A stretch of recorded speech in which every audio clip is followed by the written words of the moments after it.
Welcome to the programme. We're live for the next 15 minutes. You can give me all your views, of course, at Geetha Gurumurthy. Now, Chinese authorities say that they've entered the most critical phase in their efforts to contain a deadly new virus, which has left 9 dead and hundreds infected. Health checks have been set up in the city of Wuhan and public gatherings restricted. People have also been asked not to leave or enter the city. But how do you shut down an urban area the size of London, especially during the Lunar New Year, when millions of people are on the move right around the country? Well, for more on this, I'm joined by Kerry Allen, the BBC's China media analyst. Kerry, thanks very much. What are you hearing, first of all, about what's going on in Wuhan?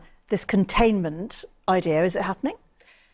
There's not a lot of emphasis on this whatsoever in official media. I mean, bearing in mind this is Spring Festival and it's what China considers the most festive, the happiest time, almost like Christmas. It's meant to be a period of time where you return home, you see your family, you celebrate with them and you have a good time, you make food together. It's not a time when there's a national health crisis and you're concerned that your family might contract pneumonia-like virus, a pneumonia-like virus. So people are really concerned about this. And an official, a very senior official earlier in the week, has warned people across China, officials, not to withhold information about suspected cases. So suddenly people are seeing lots of reports about this just from all over the country and they're very concerned about it. So it's not just one report, they're seeing reports in cities nationwide. But so are you saying that the idea of stopping people going in and out of Wuhan, that you've not seen very much on that? No. China's been really trying to emphasise the positive impact of, I know it sounds silly, the positives of the pneumonia virus, but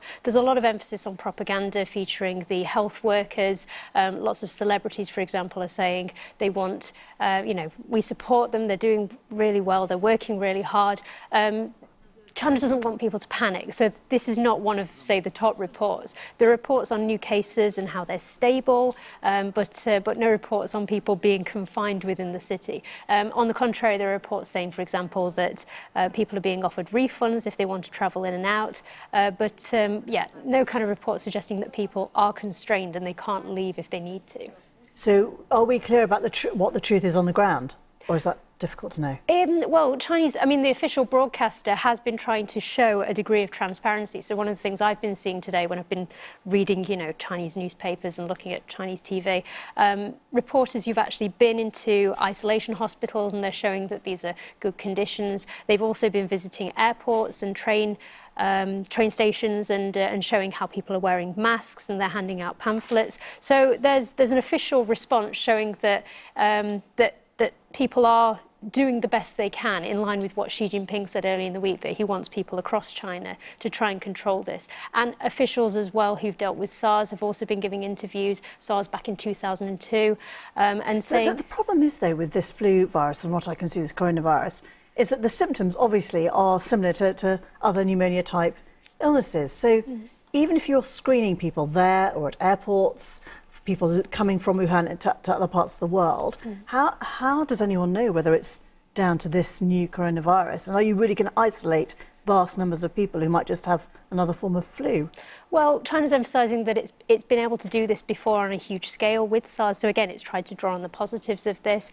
A lot of emphasis on how medical workers, they've seen viruses like this before. But say, for example, there's now 9 deaths as a result of this. There's been an emphasis on the fact that the people who have died have been elderly. They've been saying that it doesn't affect healthy young people. It was people who went to these markets where there were a lot of wild animals, so they were susceptible. And just very quickly on that, did they catch them just from contact, or was it, eating some of these animals? Well, do we know that yet? How it started? How this crossed the species barrier? Not really. There has been, the WHO has said that it can be transmitted human to human, so that has panicked people, and we know that some medical professionals have been, some doctors have been affected by this. But yeah, they're saying that it's controllable, and it's not going to be it's not going to be SARS again.